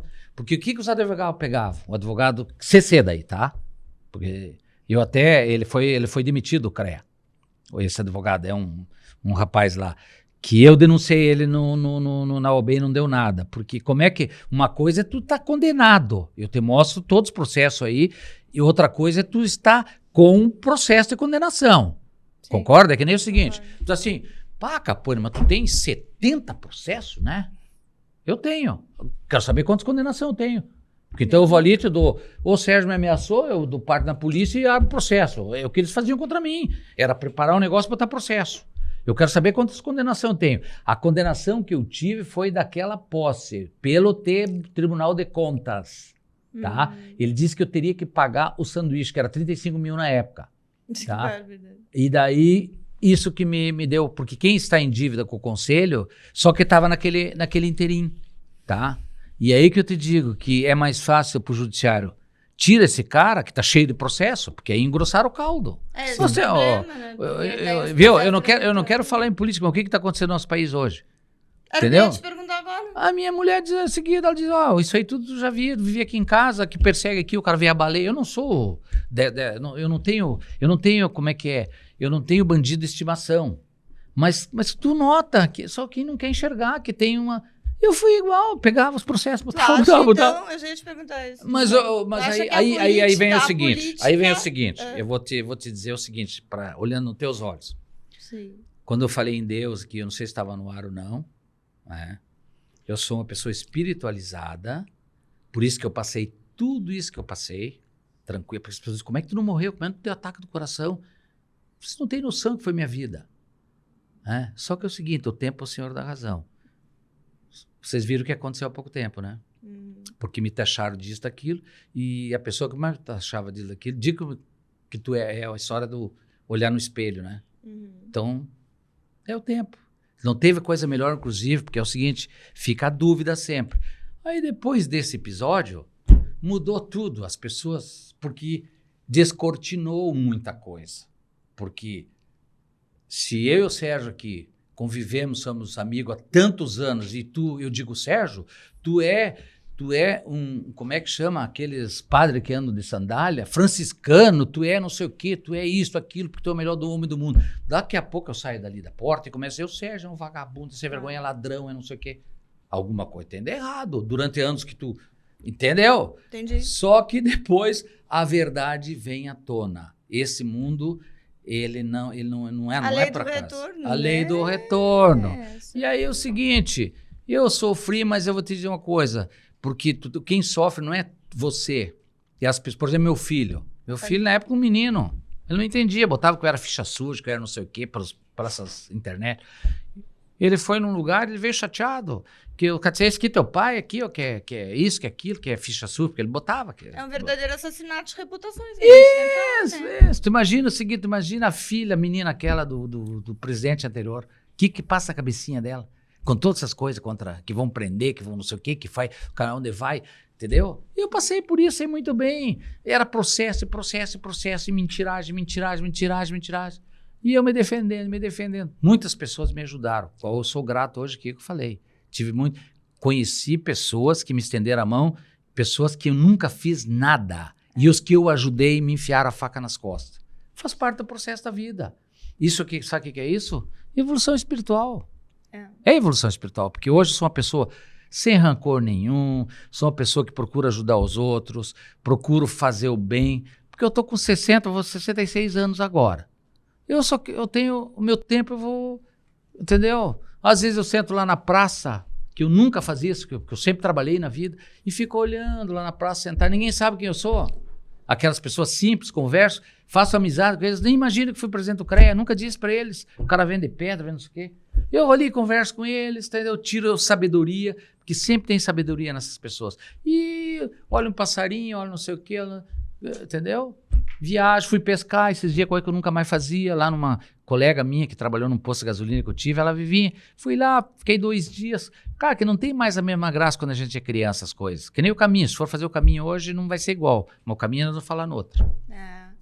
E a política, né, tá bem judicializada. Também. A política dos conselhos também tá, né? Não é diferente. Não é sabe qual é o problema? Não é problema de judicializar. O problema é como o judiciário julga. Ele pega a capa do processo.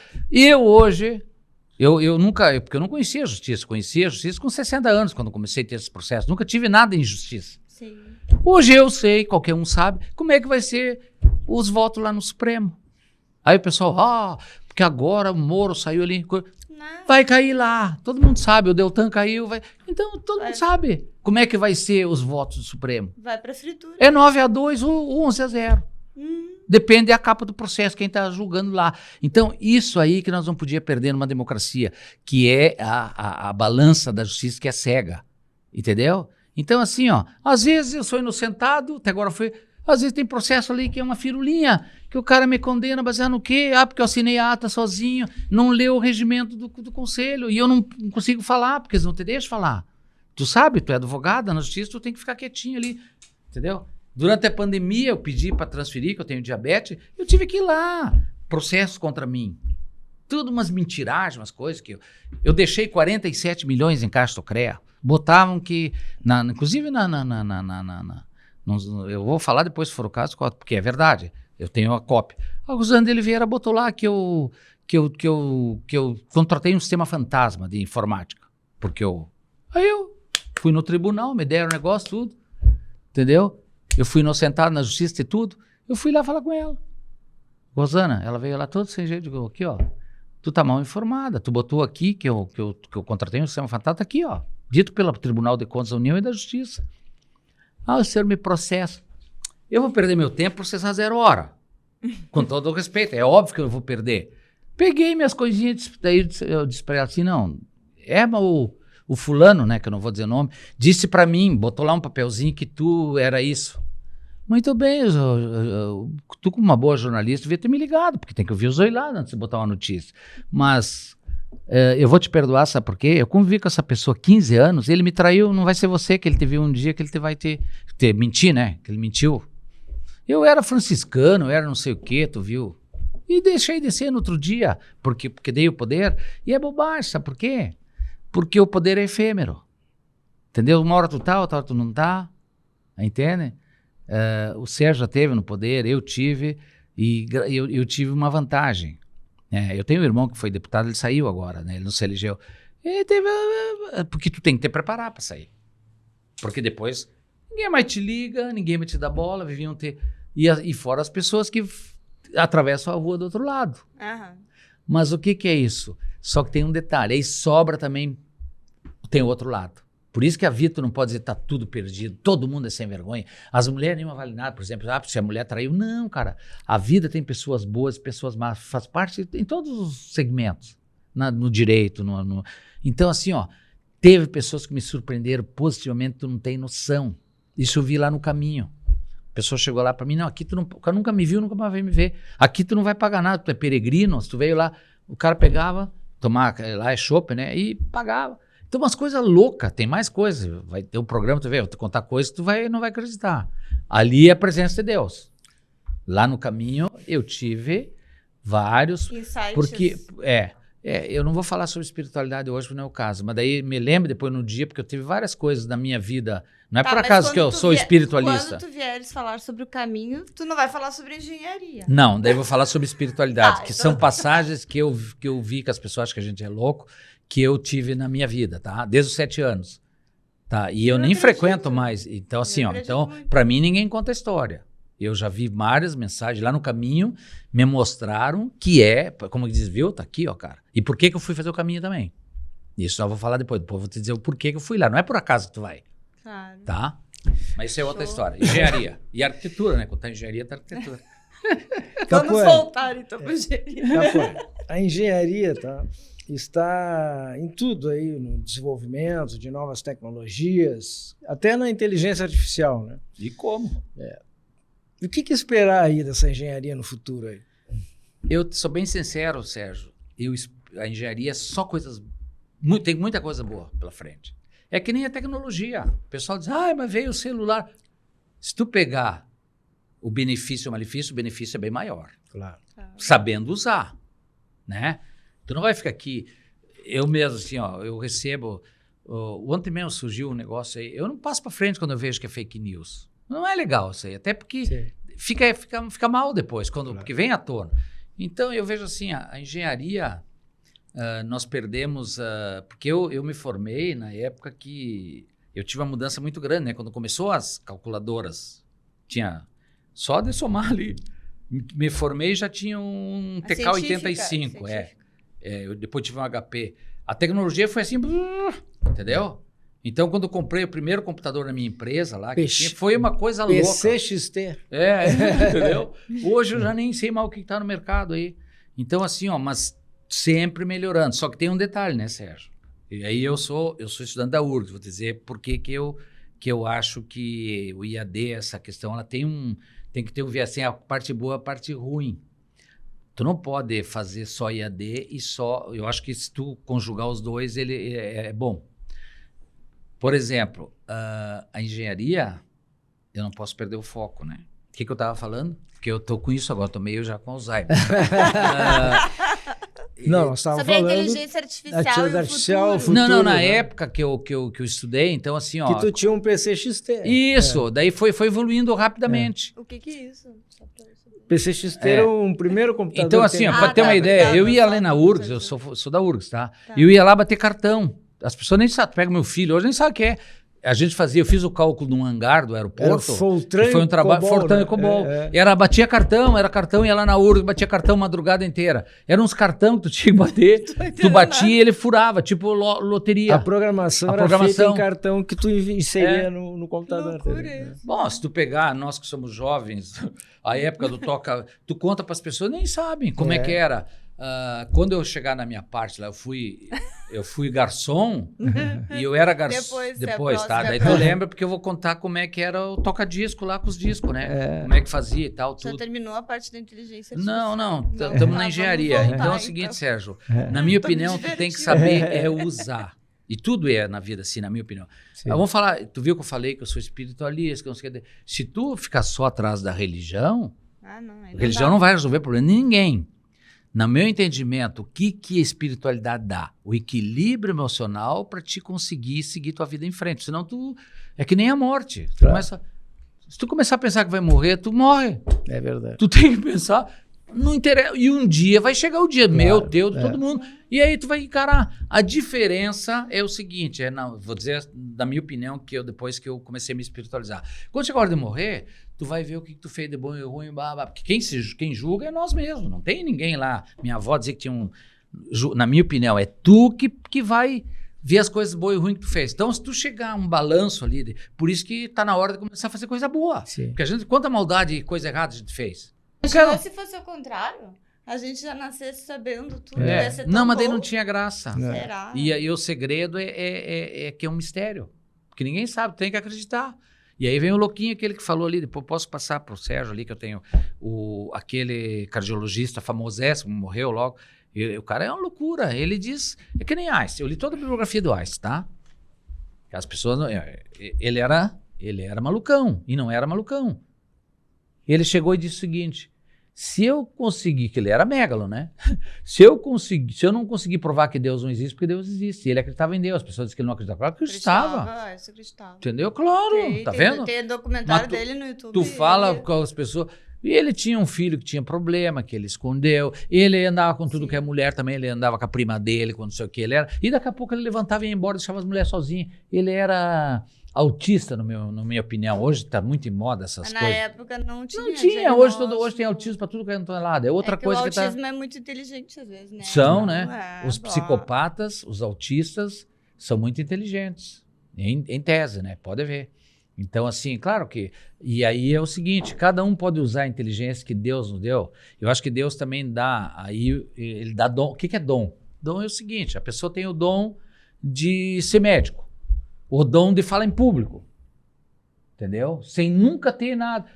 Tem, na minha opinião, os políticos, os médicos, vêm preparados já. Porque a teoria espírita ela diz o seguinte, tu foi já e traz o aprendizado. O cara tem o dom de tocar. Sim, ele sai tocando. Eu conheci gente que nunca estudou nada e sai tocando tudo que tu imaginar. De onde é que saiu isso? Isso é dom. O Mozart compôs com 5 anos. Entendeu? Então, essas coisas, entendeu? Que não tem explicação. Então, são dogmas. E aí um dia eu estava lá em Curitiba, eu fui rezar lá numa igrejinha, cara, aí tinha uma freirinha, ela disse, mas vem cá, o que te move? É a fé. Ela não quer saber de ver Deus, de ver não sei o quê. Ela disse, eu vejo Deus em uma flor, no passarinho, mas normalmente tudo. Os engenheiros não são ateus. Em tese, a maioria, não é só os engenheiros. Tem na medicina, médicos, assim, mais ciências exatas, na engenharia, não. na ciência exata tem, porque tu chega lá e começa a fazer aquelas coisas todas e te enchem de... Porque nós somos, a mente é um computador. Nós estudamos estradas e aqueles... Tem cálculo lá que é uma loucuragem total, tá? Na engenharia. Aquelas equações, tinha um cara lá que ele dava umas coisas... E tu pega na física quântica, tá? O meu professor de física quântica hoje, ele é aqueles budista. Aquele cara é uma sumidade de inteligência. Entendeu? Ele me deu teoria da relatividade, que é uma loucura total. E ele hoje, um dia, encontrei ele lá no shopping, cheio de filho. Eu digo, ei, professor, estou lá no centro budista, lá em Viamão. Um cara inteligentíssimo. Porque ele buscou uma coisa que sei lá. A gente vai dizer, porque a gente tem a mania de dizer, vem cá, esse cara é crente, o cara vai na igreja, não sei o que, o cara vai rezar, é ignorante. Eu me criei com pessoas dizendo isso. Entendeu? Tu pega em tese, agora nós não falamos em esquerda e direita, tu pega a maioria, porque eu tenho colegas, e eles acham que Deus não existe. O marxismo, né? O marxismo. Normalmente o marxista é... Mas ele fala ali... Porque o Estado tem que ser forte, então Deus não, mas pode ele existir. fala do marxismo, eles vão só um pedaço. Claro. O marxista. Aham. Entendeu? Sim. Ele, no fundo, ele... Então, vou te dizer o seguinte, até queria ver essa palestra daquele cardiologista ali do Instituto de Cardiologia. Ele disse que ele operou mais de 50 mil pessoas. O baixinho aquele, como é o nome? Me ajuda aí. Botaram ontem lá que tem uma palestra dele, o Luquezzi, tá? Ele disse o seguinte, eu queria ir nessa palestra dele, eu ver se consigo. Quando na hora de morrer, porque eu não acredito em Deus, chegou na hora de morrer, Deus, por favor, Deus me acuda. Coisa. Mais de 50 mil cirurgias que morreram na mão dele. Todos na hora de morrer. Ai, meu Deus, me salve, não sei o quê. Entendeu? Então, é que a concepção de Deus, é que tá o velhinho lá marcando aqui. Cara, pra mim Deus é toda essa engrenagem tem aí, que tudo é certinho, cara. Você tem noção, o fundo do mar. Essa força estranha no ar. Cara, nada é por acaso nesse mundo. Tem nada por acaso. Mas na Suíça não tem o CERN, que estuda a partícula de Deus, o bóson. Eles estão atrás disso. Mas o ser humano tentou e não consegue. Quando chega no start da vida, não consegue. E o médico é a mesma coisa, tu tem câncer. Pode ser isso, pode ser aquilo, pode ser cigarro, pode ser o quê, mas não sabe de onde é que saiu. É tudo probabilidade. Fala, meu amigo. Mas agora tu relaxa, te transporta lá pro sertão. Não, essa é a minha... Agora E viu a teu dona Martina vai, Agora é fazer, minha praia, vai Martina. fazer uma pergunta. doutora Eu Martina. adoro, a minha mulher fica louca Até que enfim. comigo. O teu momento. Porque, na verdade, eu não nasci em sertão. Não. Eu nasci em Passo Fundo, só que Posso sertão era Fica uma quieto, vila de Passo Fundo. Capone, fica quieto. Gostei Obrigada, dá dela. licença. Ó, 1, 2, 3. Tá. Quem é o cidadão Luiz Capone? Olha, eu me considero um empreendedor e também uma pessoa que aprendeu a batalhar. Então, aí, com 14 anos, eu comprei uma bicicleta com... Só tive uma bicicleta na vida, com 12 anos. Sabe como é que foi? Naquela época não tinha nada, não tinha nem televisão lá onde eu morava, nem esse telefone, nada. Conheci telefone com 18 anos, e televisão na Copa de 70. Aí, um guri, sempre fui muito atilado, jogava bola e tal, um guri disse que tinha uma bicicleta em Passo Fundo para vender. Não, meio dinheiro. Eu cortava lenha, eu pegava vidro, eu arrumava ferro. Eu consegui 20. Eu tinha, agora minha mãe, que faleceu, ele conheceu minha mãe, né? Declamava nos meus aniversários. Minha mãe só não estudou, coitado, mas ela era 10. E eu peguei e disse, amanhã eu vou para Fundo comprar bicicleta. Pegar um Mistro, que era um trem que passava lá de manhã. Eu com 9, 10 anos. Não, acho que eu não tinha um pouquinho mais, uns 12. O pai nos que viu eles falando, a mãe disse, deixa que ele vai, ele tem que aprender. Bem, fui eu de trem. Fui lá na vila, nunca tinha ido para Passo Fundo, com um amigo meu que tinha ido morar lá. Ele saiu, fui lá, consegui convencer o cara a me vender a bicicleta por dinheiro que eu tinha. Veio eu com a bicicleta. Aí ia arrumar, aquela época tu desmontava, moral da história, foi minha primeira bicicleta. Vamos para frente agora.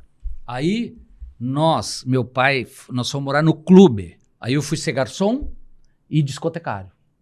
Olha, Que botava o disco e atendia todas as reuniões dançando, tudo. Eu, garçom. Que daí porque meu pai era funcionário público. Ele montou uma empresa no nome da mãe, porque, claro, 5 filhos. Só que um foi saindo, outro foi saindo. E daí ele montou uma empresa que era vender adubo e calcário. E eu tinha 14 anos já daí. Depois do garçom, e eu estudando, né? Eu sabia. Aí fomos comprar um caminhão e um caixa seca Chevrolet. Aí ele vinha de vagão, ele comprava, e eu ia, com 14 anos, botou 10 mil quilos em cima do caminhão e eu saí descarregar. Mas eu já dirigia Jeep, eu comecei com 9 anos a dirigir Jeep.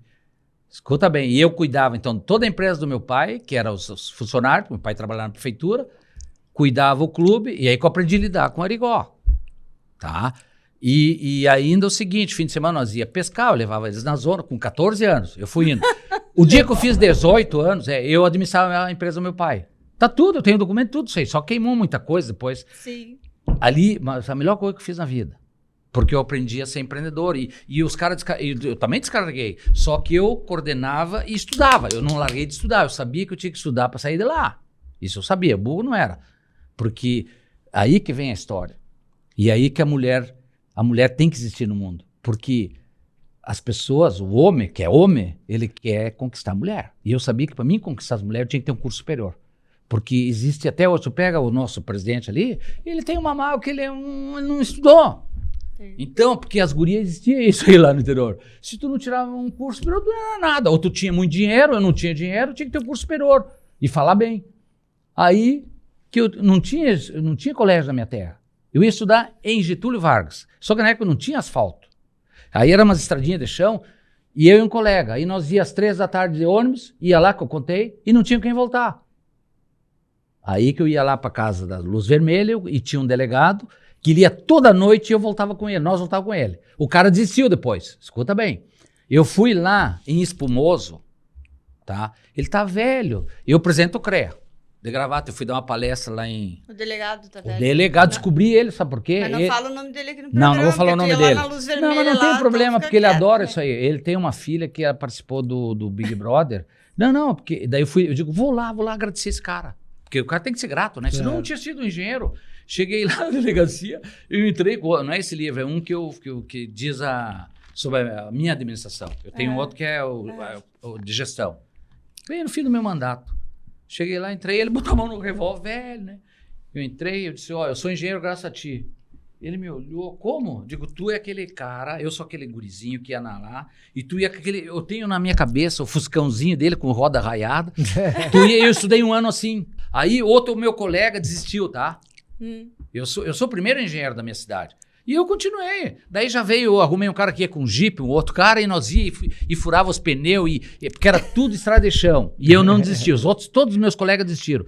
Aí depois eu vim para Porto Alegre, entendeu? Estudar, passei no vestibular, daí eu passei primeiro no Unicinos.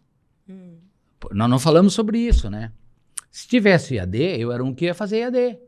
Porque olha o custo de tu ir todo dia estudar e coisa, isso aí o IAD não precisa. Outra faculdade. É outra faculdade. É outra faculdade. Outra coisa, uma sala de aula de 30, 40, o IAD tu bota 200, então tu barateia o custo do curso.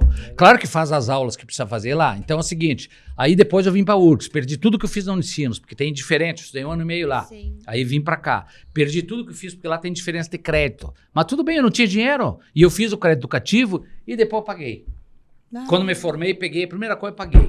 Então, para mim, eles não vêm contar história. Quando eles vêm, é porque tu é isso, porque tu é capitalista, porque eu não sou nada. Botei um posto de gasolina sem nenhum centavo no bolso. Ué, como? Como? Botando. Peito. Cheguei e disse, vou botar um posto de gasolina, me chamava de louco. Entendeu? Aí fui procurar as empresas, botei um posto de gasolina sem nenhum centavo. Daí eu já era engenheiro. Aí sabe o que eu fiz? Eu mandei um cara lá para comprar terra, porque senão eles digo, vai lá e diz que tu quer botar uma borracharia, um cara simples. Ele foi lá, comprou, eu dei um projeto pro cara e mais um dinheirinho, que eu já estava trabalhando daí, porque era engenheiro da prefeitura. Eu me formei, ganhava um salário mínimo. Só que eu fazia todos os projetos da cidade, tudo, entendeu, na época. Depois, eu botei o posto sozinho, sem nada, sem nenhum centavo, tá? Que é um posto que depois eu vendi quando estava no CREA. E daí depois eu vim para Porto Alegre, daí me convidaram a ser presidente do IBAP, eu tive uma consultora, daí fui caminhoneiro, Aí tu veio falar com da 18 empresa. anos, com 18 anos. Ontem eu botei o meu carro no centro ali, chegou um cara, vem cá, como é que tu botou aí? Não tinha espaço, Sérgio. Eu botei o carro no meio. Eu digo, meu amigo, com 18 anos, quando eu fiz 18 anos, em maio, 12 de maio, eu nasci em 58, eu fui lá e fiz carteira C. Na época era profissional, para caminhão, para tudo que tu imaginar. Porque eu dirigia os caminhões tudo sem carteira. Sim. E nunca tomei uma multa, tu sabia? A polícia, inclusive, deixava eu dirigir, porque eu trabalhava, os caras... Não se preocupa, já tá prescrito. Pera aí. Aí, tanto é que eu levei pra minha aposentadoria isso, uns anos. Sim. Eu peguei e digo, vou viajar. Meu pai daí tinha caminhão, tinha uns caminhões, e fui sair viajar. Aí, eu volto pras mulheres, tá? Eu tinha uma namorada muito bonita, eu só namorei mulheres bonitas, em Passo Fundo, e eu queria ir na boate com ela. Eu vinha de Curitiba pra cá, eu ia com cerveja é uma carga alta, faz isso aqui, é um perigo, e voltava com calcário, com uma carga baixa. Só que naquela época não tinha as estradas que tem hoje, tinha um degrau. E eu larguei o caminhão, queria chegar para ir a Passo Fundo, e daí vinha o seu ultrapassando, nós se batemos tudo, eu só tô vivo, não sei porquê. Aí eu cheguei em casa, porque minha mãe nunca quis que eu trabalhasse caminhão, porque meu pai era caminhoneiro, e é uma vida desgraçada, eu sei o que é. Aí eu cheguei e disse, pai, eu não quero mais, vou estudar. Porque eu já estava estudando, fiquei meio ano sem estudar. Aí fui tirar o cursinho em Passo Fundo, junto com um colega, ele tinha carro, eu ia com ele, estudava sábado, domingo, dia, noite, tá? Daí vim para cá, passei no vestibular e tô aí. Então, fui caminhoneiro, as pessoas não acreditam. E eu tenho o recibo, eu consegui recuperar, queimou a casa dos meus pais, por isso que eu tive dificuldade da aposentadoria. Mas eu fui recuperando, porque aí tem coisa que eu não sei. Uma tia minha chegou... Tem umas caixas aqui em casa, não sei como, e tinha os recibos de frete com o meu nome, com a placa do caminhão. E foi onde eu provei que as pessoas dizem, esse cara aqui, acho que a juíza que ela disse, como é que esse cara foi caminhoneiro, engenheiro, esse maluco? O Emílio foi taxista, me contou anos de engenheiro, né? Foi engenheiro. Então, assim, ó. Foi uma geração que trabalhou muito, eu conheço gente que foi empregada doméstica e advogado. Trabalhava de faxineira. Sim, então, mas isso só te dá subsídio para a vida, entendeu? E outra coisa, eu sabia que eu tinha que me virar. E sabe como é que eu estudava depois que eu vim aqui? Eu comprava carro aqui, batido, ia lá, reformava, tinha um mecânico, não sei onde que eu arrumei, o cara era mecânico de avião, e reformava e eu vendia lá. E eu ia com os Fuquinha, na época era Fuca, e comprava salame e queijo e vendia nos botecos aqui. E batia coisa no vestibular, e fazia, e fui fiscal do vestibular. Eu me virava e vivia, ia para as boates, e aproveitei, e fiz acontecer. Então não tenho nada mas tudo me virando, entendeu? Nada de... Claro que depois meu pai também melhorou. Meu pai, ele tinha estabilidade, né? Depois ele melhorou uma época melhor, porque teve um problema com a empresa. Depois meu irmão, um se formou em medicina, o outro o Gilberto já passou no banco, entendeu? Então, nós se ajudava a família. Daí começou a melhorar a minha condição. Aí meu irmão pegou, me deu uma moto. Daí, meu irmão, esse que... Então, assim, depois ainda melhorou. Compraram um apartamento aqui em Porto Alegre. Comecei a melhorar de vida depois. Mas eu passei aquele período de dificuldade também. Então, porque numa família em que que as famílias, em tese, nós sempre tivemos... Claro que tem as divergências, mas um sempre ajudou o outro, né? Porque a gente vivia num ambiente que a gente sempre trabalhava, cortava lenha, fazia roça, na minha família. E minha mãe era uma batalhadora, morreu com 97 anos. Ela era fantástica. Aí que vem a veia política. Ela que era a política da família. É. E ela tinha o dom dela de clamava, escreveu. Os últimos anos ela começou a dar pau, depois dos 90. Ela ia nos meus aniversários e ela declamava. E ela declamava muito bem, a letra linda, ela fazia letras de poesias, ela gostava, a minha mãe, se tivesse estudado, seria o máximo, porque ela tinha um tino das coisas e queria que nós estudássemos, até que nós somos 5 irmãos, todos têm curso superior.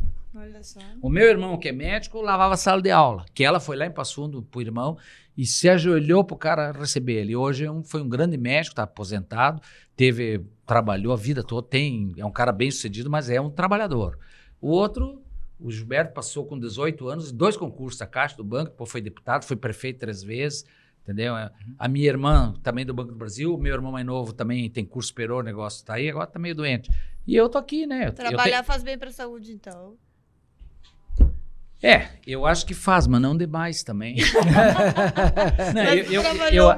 Não, eu trabalhei, mas não me considero um trabalhador. Eu era uma lã também, eu também aproveitava, ia para as boates, namorava, eu fiz tudo que tu imaginasse. Ia em baile lá no interior, eu ia a pé. Eu sempre tive sorte no amor, isso sim. Eu tive namoradas lindas. Eu fui casado, minha primeira mulher, que é mãe do meu filho, que é o Lucas, que é um menino maravilhoso, não é porque é meu filho, mas claro que ele não tem o que, não adianta, mas é um guri legal, ele às vezes eu digo para ele, filho, ele tinha uma namorada, ele quer a mesma, tá bom, deixa, porque a pessoa também tem que ter vários relacionamentos para poder, ela era linda, foi garota verão, e eu que botei, eu digo, vai ser garota verão, você lembra dela, né? Garota verão, minha primeira mulher que eu tenho filho. Eu namorei, essa que eu tô hoje, tô há 25 anos já. Ela quando ela era novinha. Eu ia cometer uma intimidade. Vamos ver, pode fazer. Onde é que surgiu a Andréa na tua vida? Andréa surgiu, sabe onde? Criatura. Sabe onde é que saiu a Andréa? Santa Criatura. Não. Lá no Mendes Ribeiro. Ah, é? Lá no gabinete. Um dia eu fui lá, ela era novinha e bonita, né? Ela trabalhava no banco. E ela tava lá e ela não me queria de jeito nenhum. Entendeu? Ela nunca me quis. Aí passou anos... eu andava com um monte de mulher, uma vez ela aceitou sair comigo. Aí eu namorei ela 6 meses e larguei. Fiz a maior burrada da minha vida. Aí depois eu casei, tive esse filho. E depois, então eu sou casado, tenho família. E se eu acho que vou morrer antes que ela. Hoje eu digo que a família é muito importante. Tu casar, ter família, ter filho, até passar por ela também é uma experiência interessante. E depois eu me separei, depois de uns meses, não reencontro ela, sabe por quê? Porque eu encontrei lá no Mendes, e aí eu te digo que nada é por acaso. Eu estava aqui no Silvio Santos, aqui, te lembra? Sim. Eu digo, eu tinha que pagar umas contas, vou a pé no centro. Passei ali onde o Jorge tinha o escritório, te lembra ali? Uhum. Eu digo, vou aqui no Mendes, que eu nunca mais tinha ido. Fui lá, encontro a gorda, a Linice. A Linice, oi, gringos, quer um café, babá? Eu nem me lembrava mais, eu fui padrinho de casamento, eu e a Andréa dela. Aí ela pegou o telefone, sabe a ideia, não sei o quê. Ela perguntou, eu digo, não, eu tô solteiro, estavam 6 meses separados. A Deia tá aí, não sei o quê, porque trabalha no banco ali, não sei o quê, ligou pra ela. Daí ela disse... Nós tínhamos namorado, eu tinha sacaneado ela, eu fui pra pedir desculpa. Tô até hoje. Quando é que vamos tomar um vinho? Quando? Hoje à noite. Ela não acreditou, eu digo, tu tá casado? Não, ela me disse que me mapeou lá, ela era do banco, né? Peguei, saí com ela. A relação é o seguinte, é como se tu tivesse parado um dia e voltado. É o troço mais louco do mundo. E tô com 25 anos já, que ela me atura. É espiritual isso aí. É espiritual, porque não tem cabimento, cara. E outra coisa, eu nem tinha ligação mais com a Linize. E aí foi assim, e ficamos juntos, e claro, daí deu as coisas. Eu fiz o caminho, ela achava, não sei o quê. Hoje eu tava ali no escritório, tava olhando umas coisas, procurando um negócio que eu queria achar. Achei umas cartas que ela escrevia quando tava fazendo o caminho. Que ela dizia, o caminho é o showroom da espiritualidade. Que, claro, tem que comprar uma bota, não sei o quê, tem um monte de coisa. Tem como é que é? Sim, Um saco de dormir, não sei o quê. Lá é fogo. Depois, quando trazer as fotos, vou te mostrar, tu vai ver. Lá, eu vou dizer uma coisa, é a melhor e a pior coisa que eu fiz na vida. Então, mas ela me acompanhou daí. Onde eu ia nos consulados, ela me acompanhava, para nos albergues, tem tudo um carimbo lá. Aí, quando eu voltei, que daí que eu fui morar junto mesmo com ela, porque tava aquela história, tu fica meio naquilo, né? Porque, entendeu? Daí depois a gente comprou um apartamento junto, daí financiado. E também eu acho que isso é importante. Eu digo pro meu filho, tu tem que construir junto, tá? Porque quando tu compra, tanto a mulher quanto o homem, uma relação é complicado. Se tu constrói junto, até para separar é mais difícil. Entendeu? Porque e depois tu vai te adaptando.